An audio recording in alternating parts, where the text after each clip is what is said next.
Пратениците дадоа зелено светло за намалување на функционерските плати. 6 закони со кои примањата на избраните и именуваните лица ќе се скратат од 10 до 13.000 денари. По скратена постапка го поминаа првиот филтер, а вечерва се очекува и конечно гласање. Со пониски плати ќе останат пратениците, судиите, обвинителите, директорите, градоначалниците.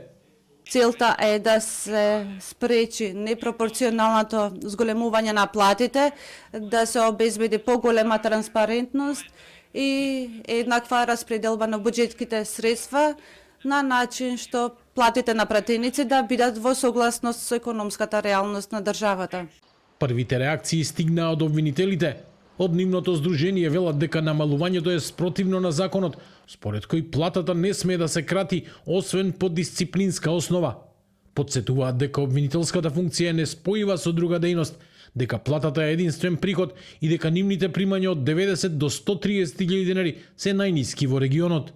Јавните обвинители извршуваат сложена и одговорна работа и го носат товарот на кривичниот прогон, и тоа без соодветни материјални услови и доволна стручна поддршка.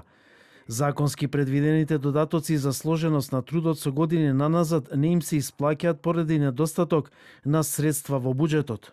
Предупредуваат и дека Уставниот суд веќе ја разгледува уставноста на претходните измени и бараат точката да се повлече. Од ВМРО-ДПМН возвраќаат дека мнозинството обвинители работат честно, а реакциите доаѓаат од мал број од нив под политичко влијание. Наместо да земат и да работат на зголемување на она 2% доверба од граѓаните, тие исклучиво мислат само на плати. Но ќе повторам, се работи за мала група на луѓе кои што се под контрола на СДС и ДУИ.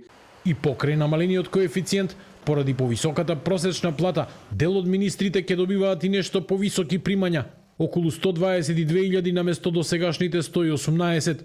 Исклучок е министерот за внатрешни работи Панче Тошковски, кој со законското зголемување од 20% би можел да зема речиси 160.000 денари, додека новиот скопски градоначалник ќе има основица од околу 122.000 денари.